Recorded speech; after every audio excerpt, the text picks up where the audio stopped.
I'm going to bring up here one of my business partners, and he has a few things to say to you guys. Shane Holmes. How's it going? My name's Shane Dalgaroff, aka Shane Holmes on YouTube and Instagram.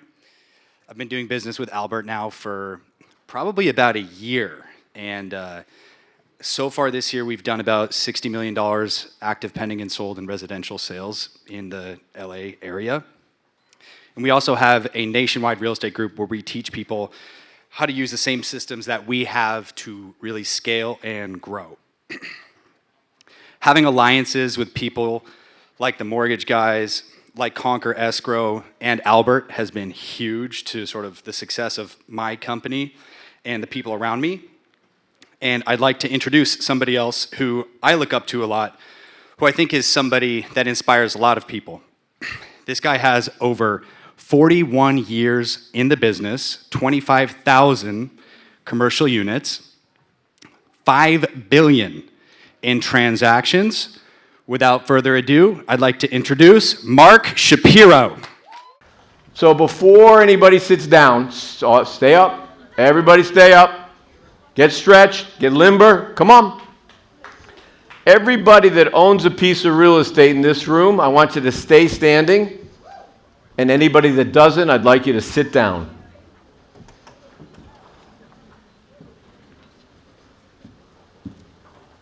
Wow, the light is very bright. That's amazing. Everybody that is sitting down should look up. All these people have done something that you should be doing.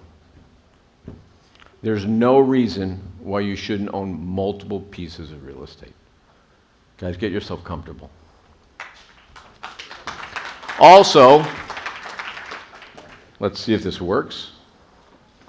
Super. Real estate is the greatest wealth builder there is, period. Why? Does anybody know why? Gives you cash flow. It gives you appreciation, but it gives you the ultimate tax loss, tax savings. And that can shelter all that income. What I'd like you to understand today is you do not need any experience, you don't need any capital, and you certainly don't need any credit. As it says, FHA, that's Federal Housing Administration, the first-time homebuyers program through FHA is a program that anybody can buy a piece of property with. You do not need credit up here. I've seen people get approved with a 500 FICO score. Everybody here has a 500 FICO score. That means you have a pulse. That's simple, okay? What do you need to put down? They give you leverage almost 100%, 96.5%. Think about that. If you're buying a property, let's just use a simple number. If you're buying a property for $200,000, you need to put $7,000 down. You can get $7,000 from any credit card. Think of it this way. If you're not doing this, then you are not creating a legacy for your children. You are not creating a legacy for everybody that is in your path. You have a little baby there. You want to create a legacy. Okay? You want to change the trajectory of your life. You want to change the trajectory of your family. Now, why is this program so important? And why do we lean on this program so heavy? Because most people don't get out of their comfort zone, as you just saw. Now, you are all here. You paid to be here. You're motivated to be here. What is holding you back? Why? Is it the knowledge? Well, the knowledge is free. It's out there. It's free. So, because it's backed by the government, they're forced to give this money away. And this is what you should know. This is where you start the process. You learn the process on this, and then you take it to another level. You start the process, you go through it, you understand it, you feel comfortable with it, and then you take it to the next level. Now, all of you are here because you are doing something to go to the next level. You shouldn't allow this to hold you back.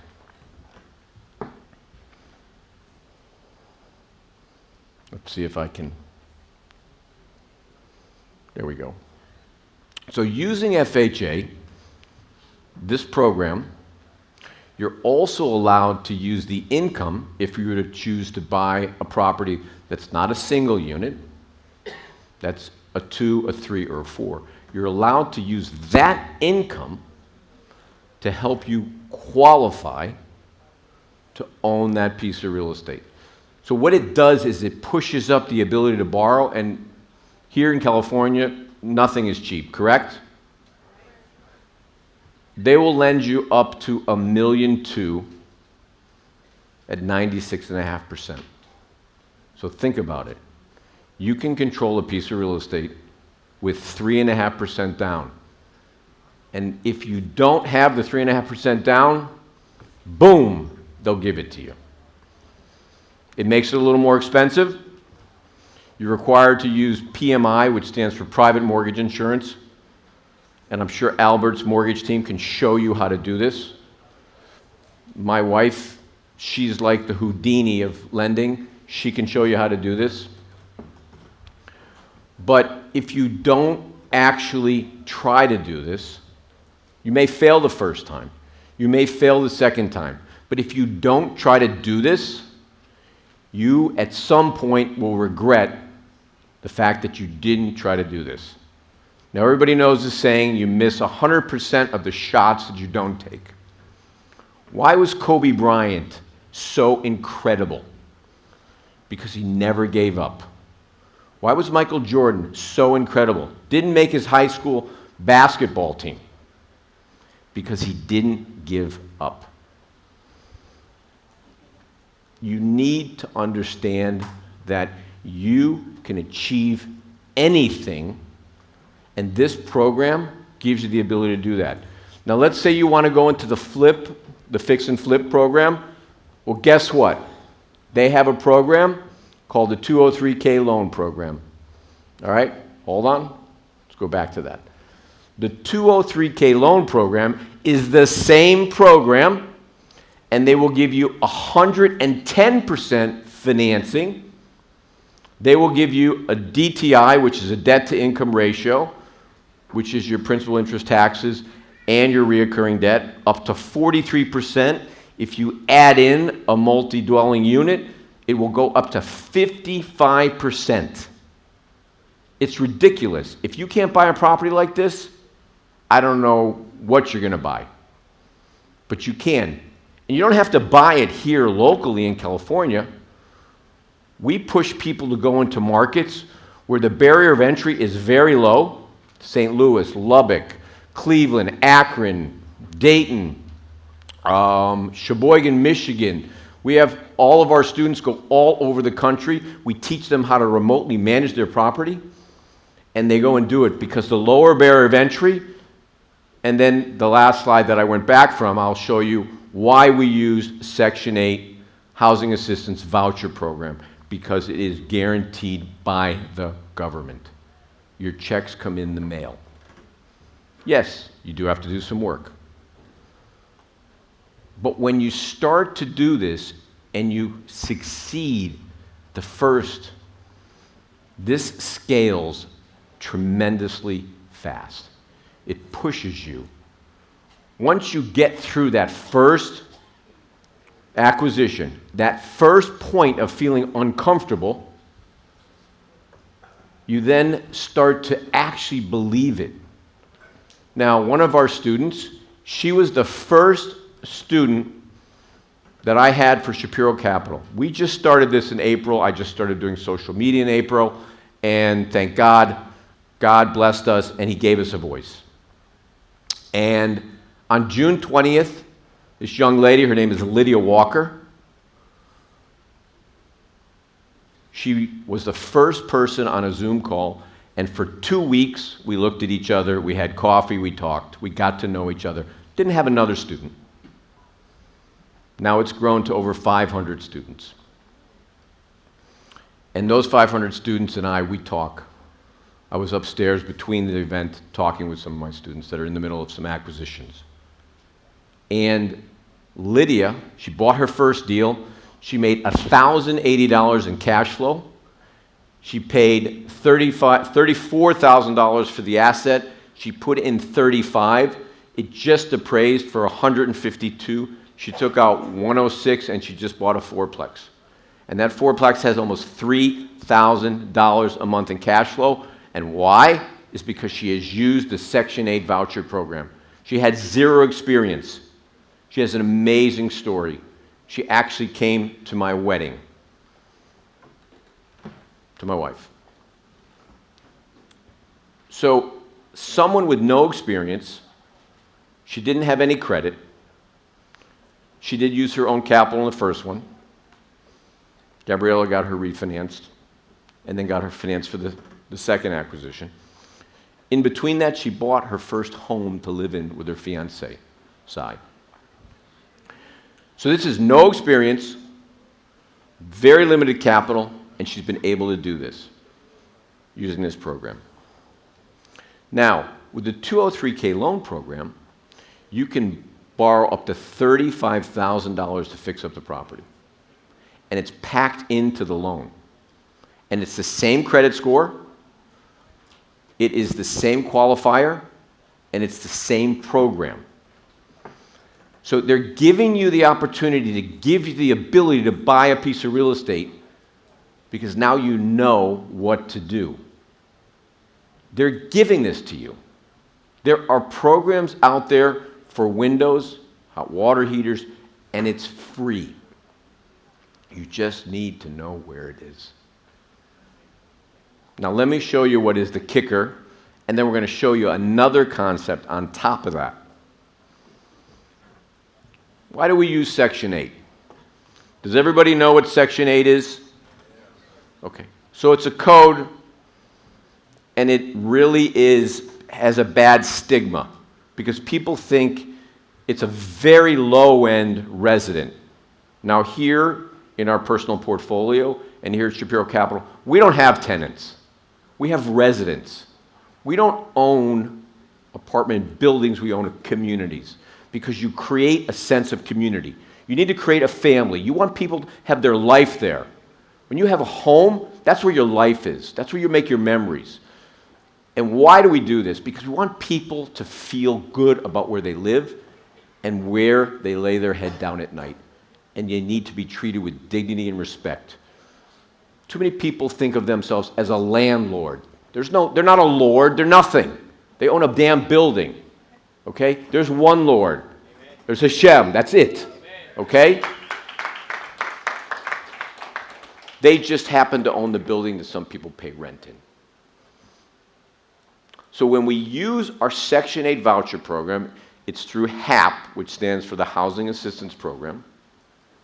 It's not public housing. It is people who need a little help from the government. They're gainfully employed. They are completely vetted by the government. We'll go through this, but I'll show you one of Lydia's leases. They're vetted by the government, and it is a privilege to have the certificate. And the day they don't pay you rent, guess what happens? They take that certificate away. And most people that go through this program do not want to lose that. Very, very rarely are you going to have an issue. Because if there is an issue, their Section 8 representative will resolve it. So it is guaranteed money.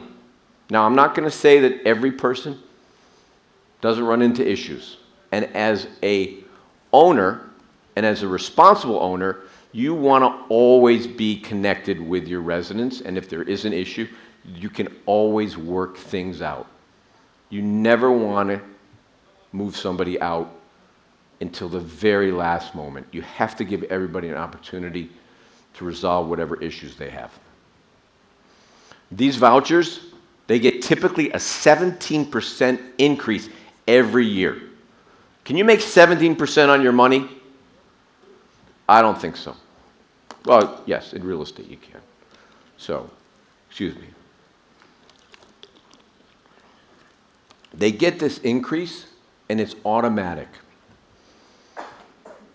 What's also incredible is they pay the security deposit, they pay the first and the last month's rent. So there is never an issue. What we teach and what we were able to do is convince the housing authorities that write the leases to put in 3 little key indicators that we like. One, it's called a lockout provision. So when somebody gets locked out, you got to run over there and change the lock or fix it, right? The first $150, the resident pays. The next provision is a maintenance provision. The first $150, the resident pays. And then the third is a program where they actually treat the property as if theirs. They shovel the snow, they cut the grass, they clean the gutters, they make sure the property looks and feels always maintained well. Okay?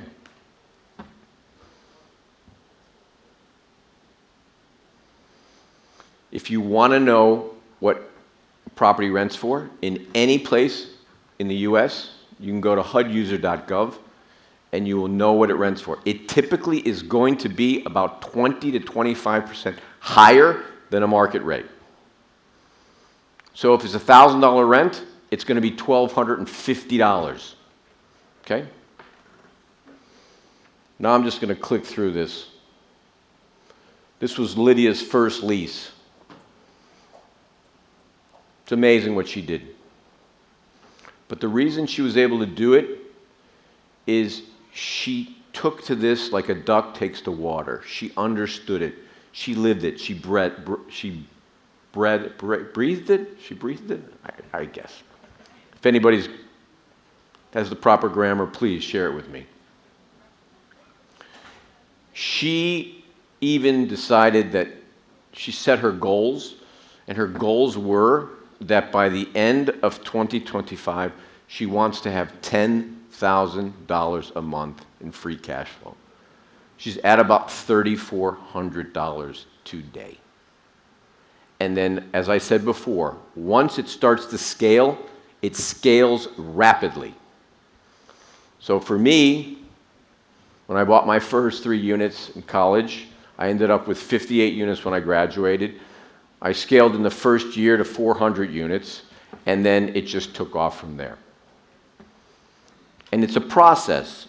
It's a process. You do it over and over and over again. It becomes second nature. Everybody knows how to put on their shoes. Everybody knows how to tie their sneakers. It's the same thing. It's a process. Now, this is a little thing that we actually love to do. We feel it's very necessary that you need to give back. So we take this concept of rent to own. So once your resident is in your property and you've qualified them and they have paid their rent for 6 months, you will then approach them and tell them, what I'd like to do is at the end of 60 months and you've paid the rent on time for 60 months, now it's getting paid by the government, I am going to sell you the home at 90 cents on the dollar. But you're going to take care of this home as if it's yours. Now, why do we do that? Because one, we're giving away 10% of the depreciation, and that equity goes to the resident. But what we're doing is we're doing something that's socially conscious. We are helping somebody to change the path of their life. So we're doing some good. At the same time, we're making money. We're taking, people are like, I can't own an apartment. I can't do this. I can't do that. There's so much aggravation. No. This takes all of the management aspect out of it. It takes all of the aggravation. It takes anything that you can think of, because now they're treating it as if it's their own home. And they know that it will be their own home. So it guarantees that you lock in the appreciation. It guarantees that you lock in the sale and you know where you're going to be, because we all know that economic indicators show us what inflation is, that great little thing that makes everything go up, especially real estate. This is why real estate is the greatest wealth builder in our country. Most of the wealthiest people own a lot of real estate. Now, there's a lot of great sectors, there's a lot of great ways to be wealthy. Healthcare, pharmaceutical. But here, it's very obtainable. You can start at one level. You can start with nothing. Now, my mentor is a gentleman named Robert G. Allen. He wrote a book in 1980, and that book was called Nothing Down. And you can read that book, and there's nothing down for the 2000s or 2010. It's always updated. All of his concepts are the concepts that you all see on the internet. Every single person copied Robert G. Allen. Robert G. Allen is the godfather of this. Now, we take his concepts, we have refined them a little further, and we layer them because we like to stack things on top of each other, because that gives us a greater lift. That gives us leverage. And everybody realizes that real estate is all based on leverage. Leverage is a fulcrum. It lifts something. So if you can lift a $200,000 property with $7,000, you've done a pretty good job. And if you don't have that, remember, you can borrow it under the down payment assistance program. So when we do this, we've not only created a benefit for ourselves, we've created a benefit for another human being. Think about that. Changing someone's life. Giving someone the opportunity to have a better life. It makes your life better. You do good and good happens to you. You change someone's life. Today we're not kind enough. Today we're not gentle enough. Today we are not personal enough to hold the damn door for somebody. We need to do that more. I know I'm off on a tangent. We need to smile more. Let's see what else we got. So this is the end. But it's not the end, because it's the beginning, okay? Now, for each and every one of you, you're here because you're making a change to yourself. You're making a change for your children. You're making a change for your mother and father. Some people want to retire their parents, okay? What I want you all to understand is that all those things that you feel in your stomach, all those things that you write down in these books, all those things that drive you, that push you, those are the things that you need to hold dearest to you, okay? Don't let anybody tell you that your dreams don't matter. Don't let anybody step on your dreams, okay? You need to protect those dreams. You got a dream, you protect it. The people that are the ones that can't do it are the people that tell you you can't do this. So by being here, you're already doing it.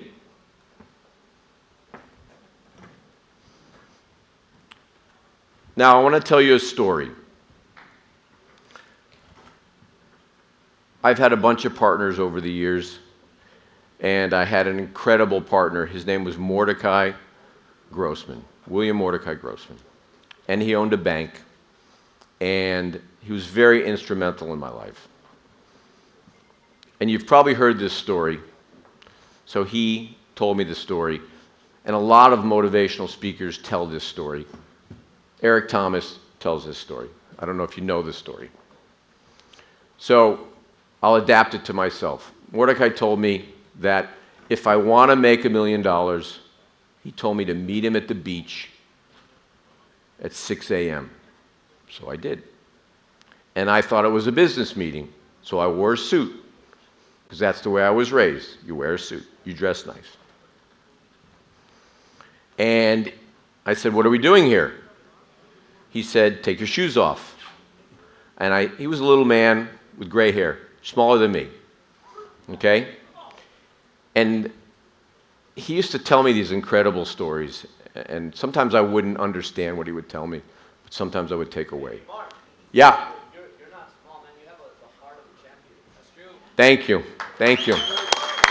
Thank you, Albert. It's my boy, Albert.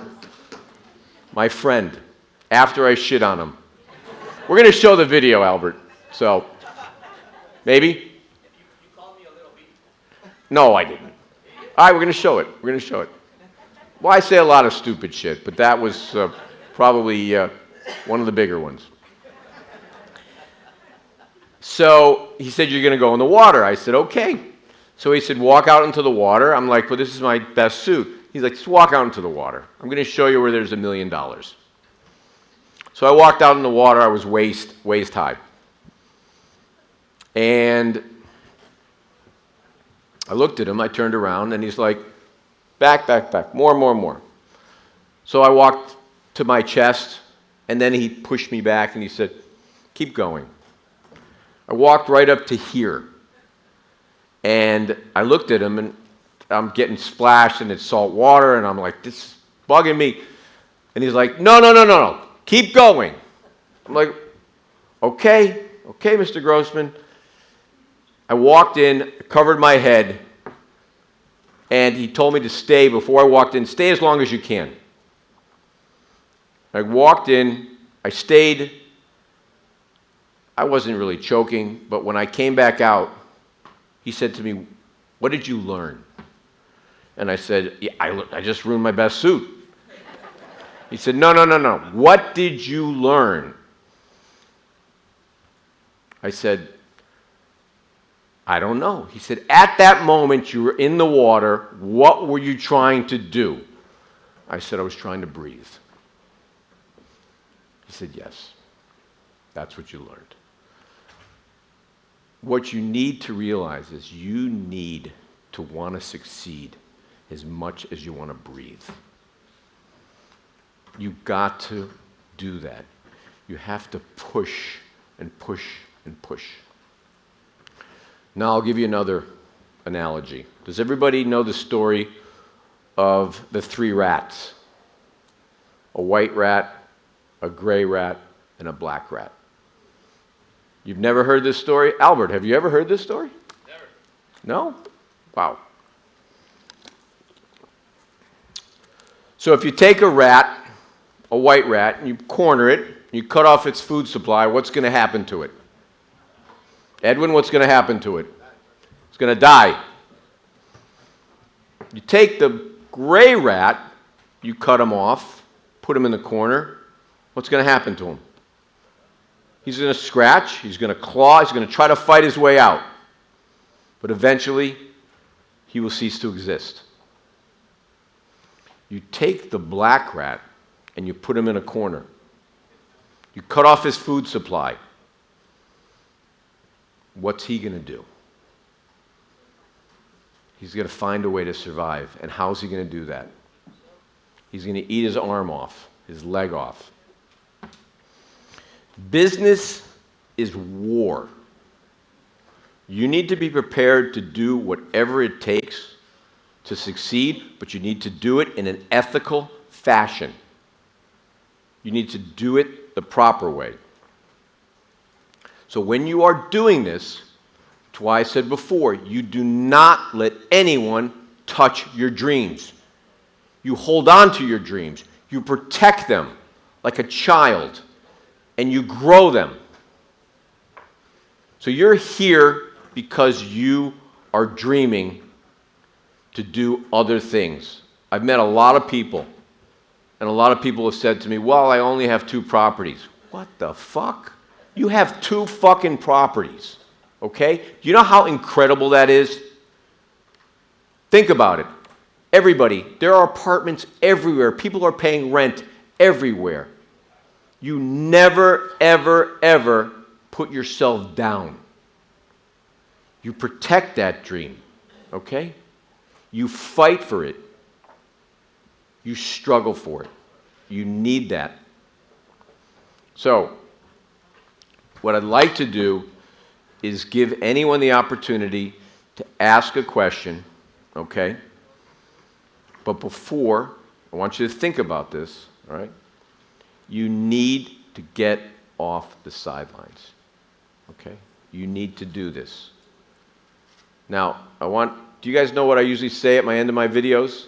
Let's go, baby. Let's go, baby! Woo! I'm sorry if I yelled too loud for my wife. She told me don't yell so loud. Okay? What is going to define you? Okay? What is going to change what you do? Okay? Why do we fall? Guys, why do we fall? So that we can rise again, so we can learn to rise again. Okay? It doesn't matter where you go, okay? It doesn't matter how far you fall, okay? What matters is how you rise after you've fallen, okay? Now, I'm not meaning that you've fallen from grace. I'm not meaning this. I'm meaning maybe you did a bad business deal. Maybe something didn't work out. You never stop. The only way you stop is when you quit.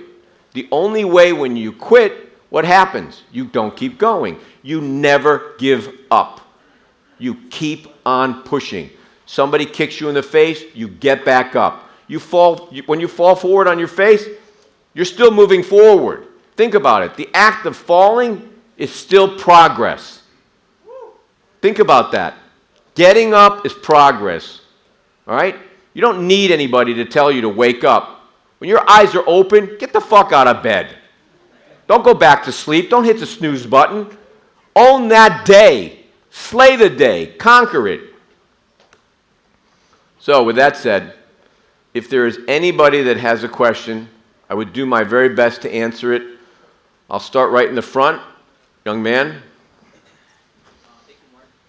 No, thank you. It's been very inspiring for all of us, your story. And you said you got to believe and want to succeed as much as you want to live. What is your mindset when it comes to like when you're going through challenges? What goes through your mind? Do you think of the end goal, or do you think of how to solve that problem right now? What goes through your mind when you're going through challenges? That's an amazing question. And I'm going to give you my take on the answer. Because, you want to ask it again? Sure. Stand up. Hello? Guys, he has the courage to ask a question. This is an amazing young man. He has an event in May. Is it May or June? June in Orlando. And what does he do? He does raw land development. So real estate is about finding the highest and best use for an asset. Guys, the highest and best use, the biggest moneymaker in real estate is raw land. Because you take land and you turn it into something by getting it approved and titled, and it increases the value from here to way up here. That's true, that's true. Yes, that's what we do, and land development is my space. So you did say you got to believe and want to succeed as much as you want to live, right? You have to breathe You have as to much as breathe. you want to breathe. Right. My question was, how do you think when you're going through challenges and obstacles? Because so many times we have the goal, right? Like we know where we want to go, but when we're going through obstacles, we don't know how to keep pushing, how to keep advancing, right? Which is actually the reason why I decided to create the conference Avanza, because sometimes we're going through challenges, and I want to teach people, or I want to show people how to overcome those challenges, how to think about them, and how to really go and advance. So I admire you, I respect you, your story is amazing, and I wanted to know what's your thought process when you're going through these challenges, and how can people learn from your mindset? Thank you. So, thank you.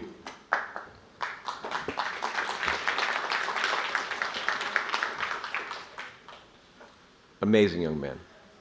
So the thought process for me is, because I'm trained as an accountant, is that you sit down very quietly and you lay out what the situation is. And you do the math. And you solve that issue, that one issue. Okay? And then you look at what the next issue is, and you do the math again, and you solve the second issue. What happens is, if you do the math long enough, you get to solve the problem.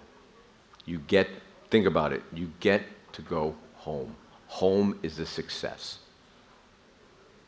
So think that it's a process.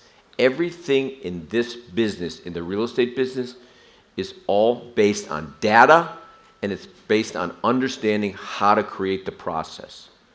And if you have that ability, and if you learned it, and if you have someone who's going to teach it to you, then you go through the process. It's not complicated. This is not a complicated business. Not at all.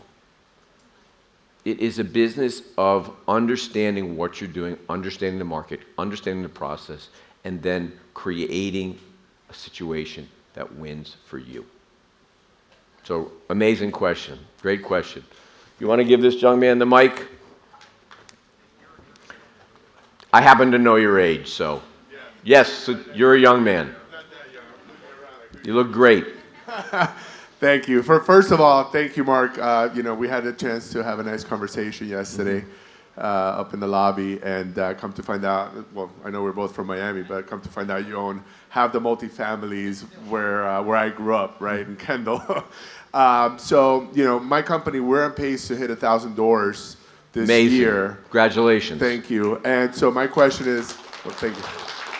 What advice do you have for someone like, for me, who's basically, trying to achieve some of the amazing things that you've achieved in your life? Mm-hmm. So you're doing it. So don't stop the process, but expand the process. And don't be limited to what you're doing. Go as big as you possibly can. My biggest mistake is I should have went bigger. So when we built Portofino Towers, which was 47 stories, we should have built 48. You need to go bigger. Now, how do you grow that portfolio from 1,000 units to 2 to 10? You need to start networking with different banks, and you need to start understanding how to buy different situations within the multifamily space. So you need to learn how to buy paper. Everybody knows paper is debt. You can buy it at a deep discount. You need to be able to buy assets that are bank-owned. Okay? That's networking. You need to be able to learn how to buy mezzanine debt, and preferred equity positions. You need to know how to unlock equity. You need to be able to buy LP interest, GP interest. When you get to a certain point of scalability, this is what scales you to an amazing level. So we bought a portfolio back in 2005 in Texas. It was 16 assets, 6,000 units, and we bought the 3 companies that this older gentleman had a stroke, and it was super complicated. But we just get a whiteboard and we lay it out, and then our legal team lays it out, and we figure out what's the best path, and then we have to make sure that from a tax consequence it works. So you're doing it, okay? In Miami, you're doing it, because we know that's a tough market to enter, just like this market is. Well, it is, and that's actually why I don't necessarily buy in Miami. We buy North Florida and through some Belt, and even now we're getting into Ohio and Oklahoma, secondary, tertiary markets. Great markets. Where we can come in at the higher cap rates and scale from there. Yep. So Thank you for the thank you, question. appreciate it. Guys, anybody else have a question? Right over here. Don't be shy.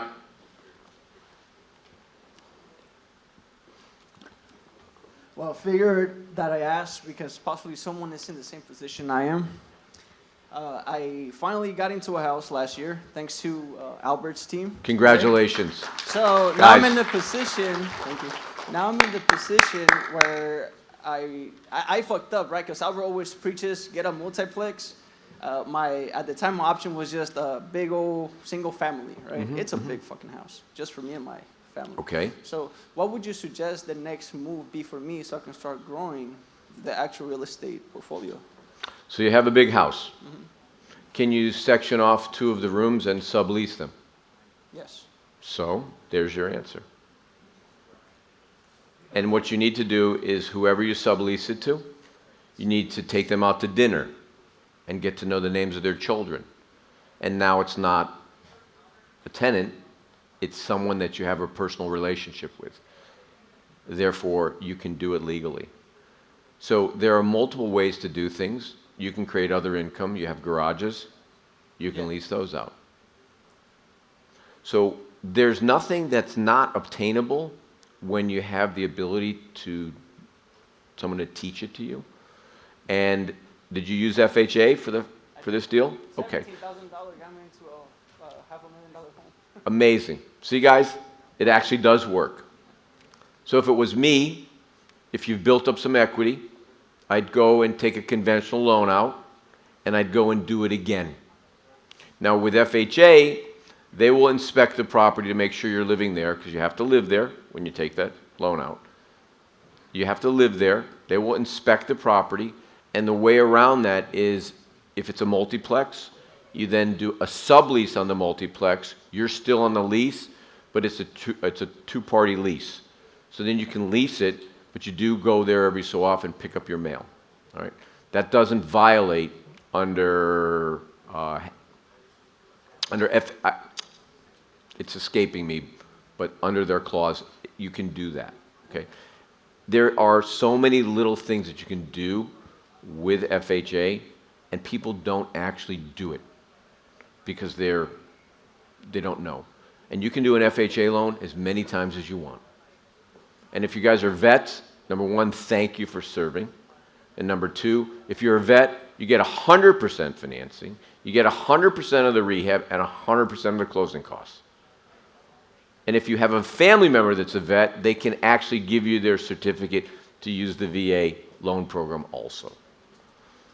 So today is the day where you need to start to figure out where you're going to buy your next asset. Thank you very much. Hey, Mark, thank you for sharing your wisdom. If you could send a shout out to my daughter, Camila Sidney. She loves the fact that you're Jewish. We're Mexican Jews, so. Thank you, thank you. Camila Sidney, where are you? I'm sorry for swearing. Okay, I just wanted to make a point. I don't normally swear that much in public. I just do it on the videos because I get very passionate about things. So. Yeah, so I do have a question. It's from one of my what is your name? My name is Frank. Frank, Frank pleasure to meet you. Likewise. So we're actually, my business partner's in the back. He's in real estate. I'm also an investor. And we're launching a company in May, Silicon Valley-based company in Miami, your hometown. Beautiful. So anyway, his question is this. Do you recommend setting up a brokerage yourself or just working under a big entity like EXP or Keller Williams? Well, that's a good question, okay? And my wife said, don't say anything derogatory, but we did not have the best experience with EXP, okay? Because we used them as a referral broker, right? So I believe that you can do things yourself. Now, you do need, if you want to be in that space, and what's nice about that space is you're going to see the deals as they come, and those you can pick and choose on the deals that you buy. Then you're going to have a core group of investors, and you're going to bring those pocket listings, those deals to them. Right? The brokerage business is not an easy business. It's a grinded business, but every business is about grinding. Okay? So if you want to do that, I'm not a big proponent of that, but I don't hold a real estate license. As a developer, as an owner, you don't need a license. We were a licensed GC when I started the business. We would build our own product. Then we started building bigger deals, and we had to guarantee the payment of performance bond. I realized I was signing on the construction loan, and I was signing on the payment of performance bond to myself. So we switched that model to where we only do a construction management, a CM of our own deals, and use the GC. So as you grow and as you learn better ways to do things. As you leave money on the table, you learn better ways to manage and understand things. So to answer your question, I'm not the right guy to answer that, and I'm not going to tell you. My mother was a commercial broker. I have a lot of friends that are commercial brokers. Most of my friends that were our commercial brokers at CRBE, CB Richard Ellis, they were always our prime broker, or Marcus, or Newmark. All of them decided they wanted to be in the apartment space. Even my accountant owns a company called Ad Veneer. He left, owns about 28,000 units. So it's understanding what you're doing. If you're an investor and you're going to be an investor, be an investor. Do that 24 hours a day, 7 days a week. So thank you for the question. Appreciate it. Yep. Hello. Thank How you are for you? being What's your here. name? My name is actually Dr. Alexandra Oscar. Doctor, I come to thank you. with a different perspective. I was very fortunate. At 16, I graduated from high Albert. school, and I got a full scholarship to go to college. But I Amazing. wanted to be a realtor, and they told me, "You're not old enough. You're not 18. You have to be 18 years old to get your license." So I went into education. I became a teacher, and they liked what I did. Did a lot of coaching, mentor. Thank you for being Did a a teacher. master's degree, became a school principal, went on, continued, and became a doctor in education administration. But I always felt in my heart that I wanted to do education. Fortunately, my father, he had all of his money invested in Mexico, and he lost his resources when the devaluation took place. Right. So he told me, don't ever invest or put money in the bank. Invest it in real estate. So I was 20 years old. I couldn't find a realtor to help me buy a real estate piece of property. I had to go down the street and knock on the doors to try to get someone to do the contract. This happened to me 3 times because they thought I was too young at 20. And so I decided to become the real estate agent. And I still felt like people weren't willing to even teach me how to do real estate. So I decided to become the real estate broker. Then I realized I can do loans. And I'm like, no one's going to help me. They're all going to want to charge me. I'll become the mortgage broker. So I'm with Rocket Pro now as a mortgage broker. Then 207 came. I see everybody losing their houses. I own a home in Orange County by the beach. These trucks were coming in. People were evacuating their properties, and they were gone overnight. And I prayed, and I said to myself, you know what? I need to figure out how I'm going to keep my house like everybody's story. But I figured it out.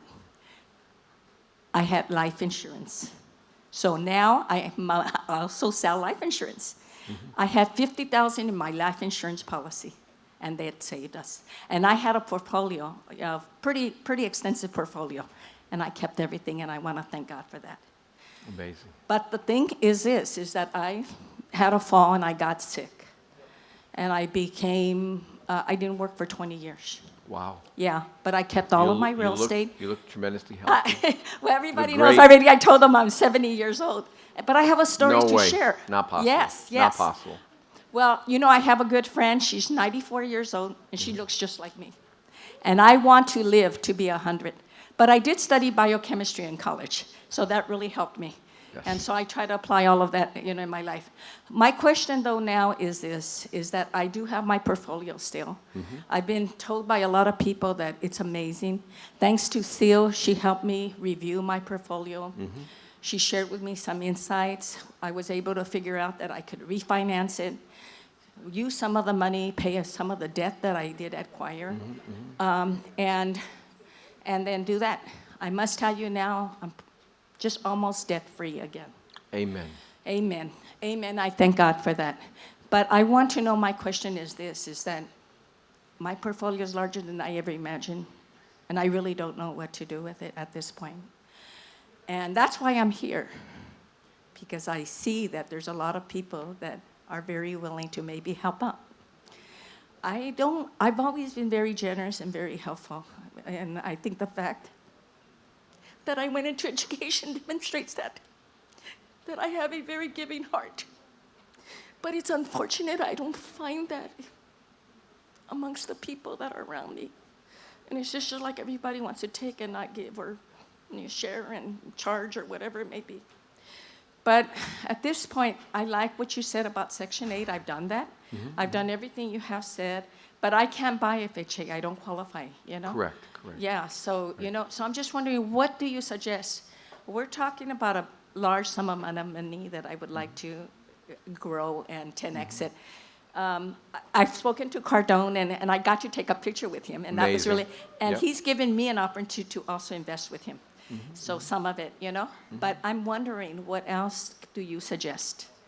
And if you I need would a suggest number, that you Yeah. take a careful analysis of your portfolio yes, and look at the equity, balance, take some of it out, and instead of doing single, smaller deals, I would buy a larger the multifamily units? Absolutely, Okay, because that's, if you look at this in a very simple way, if you own one unit and your rent goes up $100 versus if you own 100 units and your rent goes up $100, okay, that single family, it went up $1,200 for the year.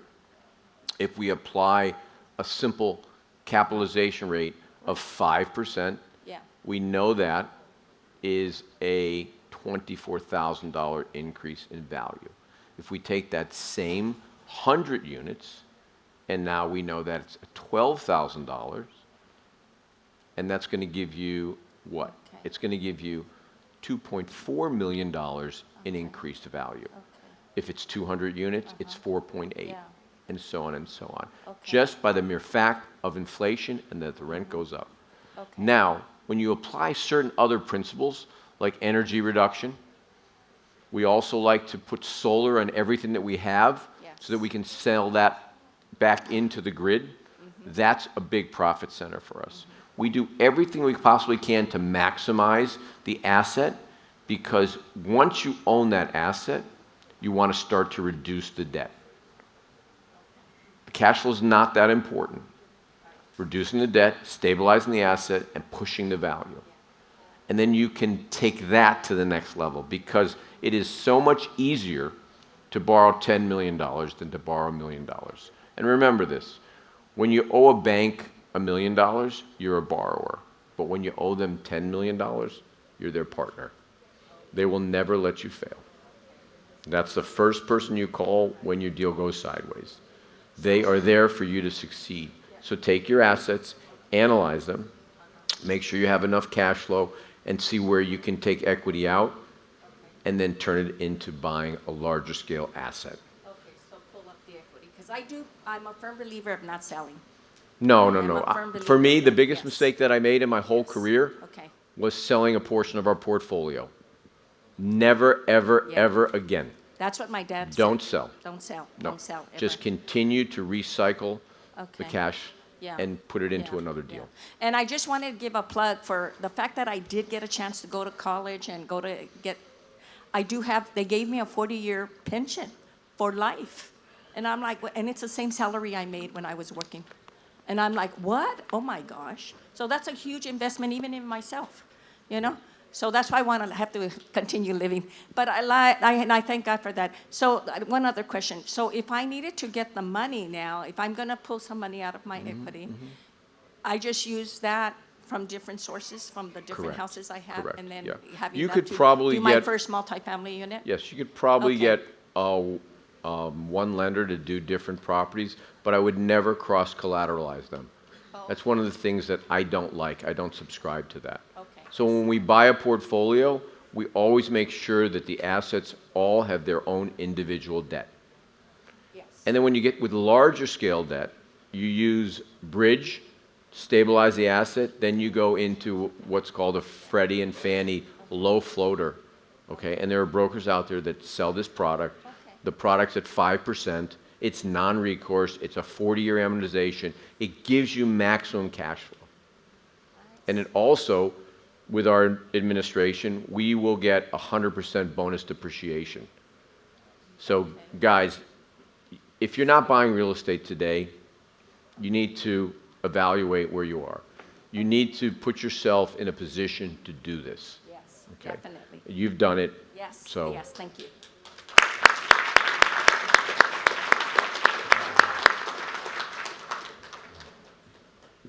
Hello, Mark. how are you? What's your name?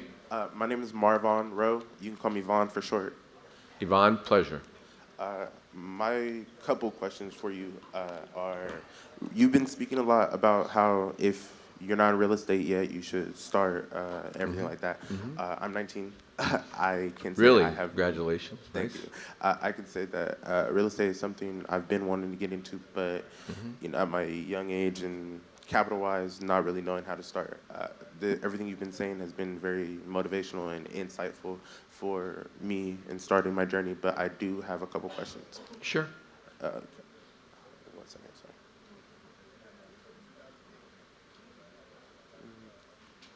Question number 1. How do you identify high potential opportunities before others do? Great question. So for me, what we try to do with our community, our students, is the first thing we tell them once they've gone through our programs, they have to be on our calls every week. There are 2 calls with me. There are 25 other calls each month. You have to go out and pick your market. I tell you to pick 2 markets. Once you pick those 2 markets, I tell you to get in your car and drive the market. When you're done driving the market, you park your car and you walk the market, no matter how big it is. You are going to see opportunities. You're going to see things from a different perspective when you're on your feet than when you're in the car. So you're going to notice a property that is run down. You're going to notice some things, maybe a car that's up on blocks. You're going to notice these things. You take note of that. You go to the assessor's office. You follow the assessor's office. You pull the street card. You can do it online today. And you find out what's up with that property. I guarantee you're going to find a property that is in distress. Now, you can just go to markets that are in distress. Then use the Section 8 principle and the lower barrier to entry to create that arbitrage, that anomaly, and that will also spur and push you to grow. What do you got? One more. One more? Yes, please. If you had to start all over again, like Diego's speaking about, what would you do differently?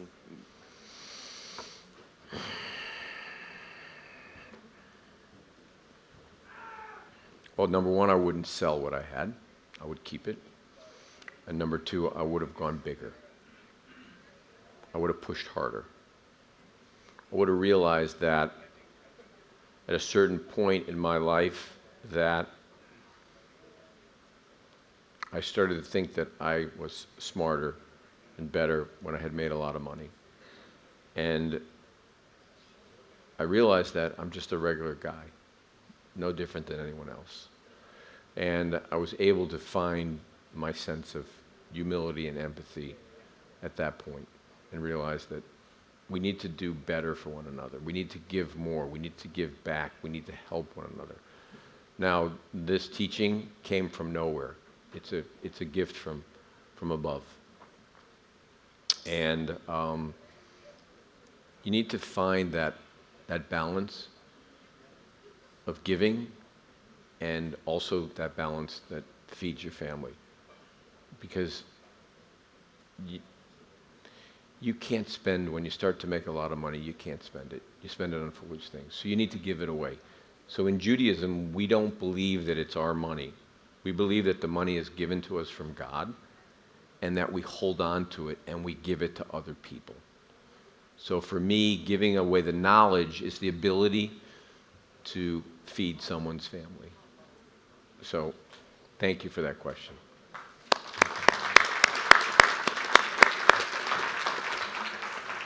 Any more questions? Okay. Hold on, he's coming. Guys, backstage, how much more time do I have? All right, thank you.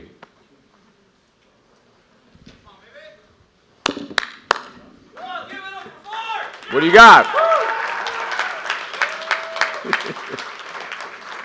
What do you got? Good afternoon.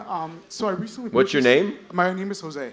Jose, pleasure, Jose. Likewise. I just purchased a property last month. Congratulations. Thank you. Guys, let's hear it for Jose. He's doing it. Yeah, so I purchased it last month. I didn't go a traditional route. I ended up doing a bank statement loan through my business. Very untraditional, yes? Yeah, so it was a little complicated. Point is, I'm currently renovating it. It was a 2-bedroom, 1-bathroom. I'm turning it into a 4 bedrooms and 2 bathrooms.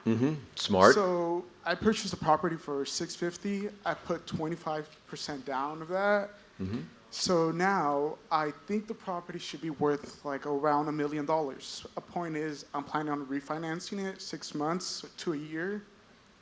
Now, I want to pull some cash out. My question is, I kind of want to scale fast, but at the same time, I'm 24, just graduated from college not even a year ago.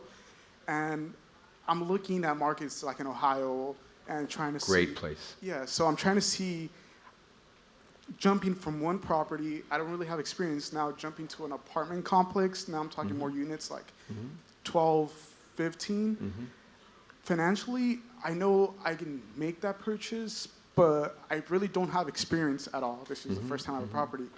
What can you advise to give me or give anyone who's just starting and is trying to build a portfolio?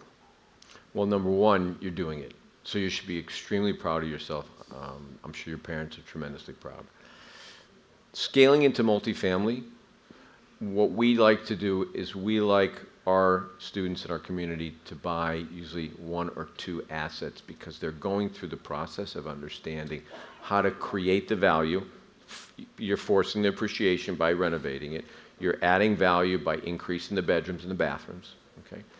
And once you've done that twice, you've been able to replicate it 2 times. We then push people to go into a program of ours called our multifamily program, which is what we've created to teach people the way I do things, my ways, okay?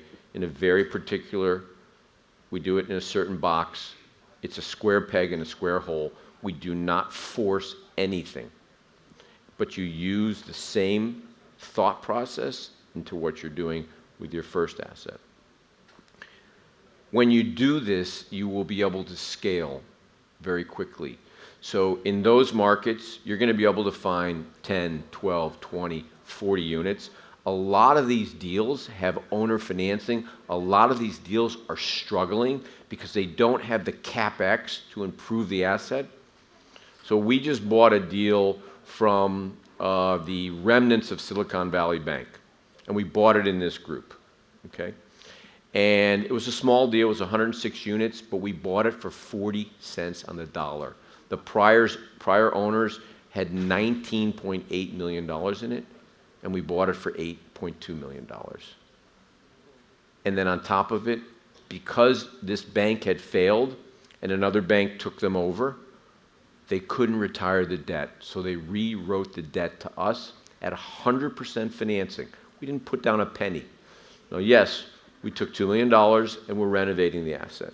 And we put up some cash reserves because that's the way we do things. So you can do this with anything. It's out there. So I'm happy to talk to you about it offline. Okay, thank you. So, thank you.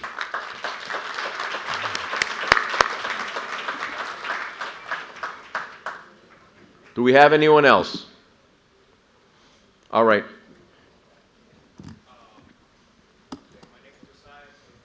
Hello.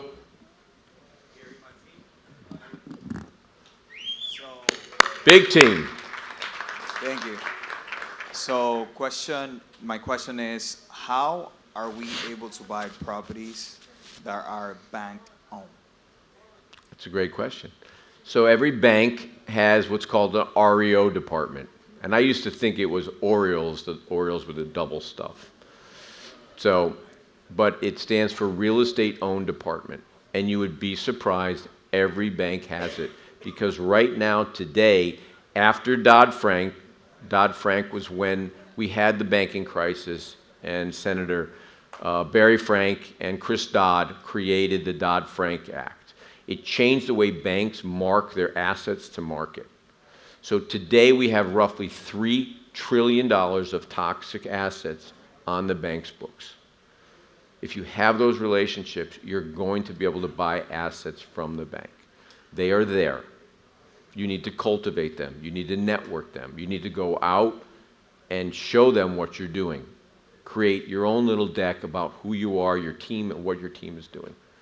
You're going to find them. But if you don't start digging for them, you don't start mining for them, you're not going to find them.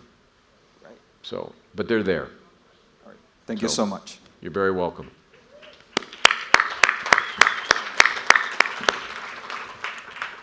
All right, if there are no other questions, okay, right there. Yep. Hey, Mark, my name is Curling, and hello. We specialize helping homeowners avoid foreclosure through different alternatives.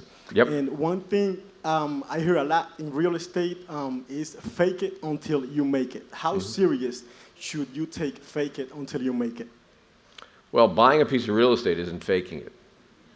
And going out and knocking on doors isn't faking it. And having aspirations isn't faking it. Renting a Lamborghini and taking a picture of that you're in a jet, that could be considered that. But I'm not going to judge anybody, okay? People do things for other reasons, right? When you have the ability to do something, it looks like you have a team. There's 2, 4, there's 9 of you. Yes. That's amazing. What you need to understand is that buying an asset changes your life. And once you do that, you're never going to look back. You create a plan, you do it in a very pragmatic, methodical fashion, and you move it forward. And that is anything. You want to be successful at football, you move the ball down the field to the end zone.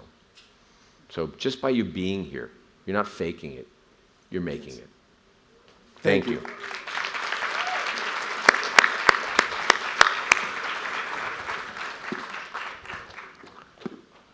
All right, guys, let's all get up. All right? I'd actually like to ask my wife to come up on stage. This is my wife. This is Gabriella. Okay? She's the reason, she's the inspiration for me to be a better man and be a better person. And I want you guys to give her a round of applause.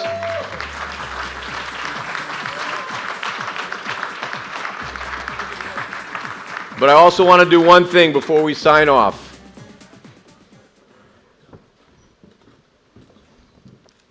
I want to close by saying this is my inspiration. And if you are lucky enough to have this, she'll never let me down. So, on 3, I want to say, what do we do? What do we say at the end of a video? Let's go, baby! Let's go, baby! Let's go, baby! Thank you, everybody. God bless.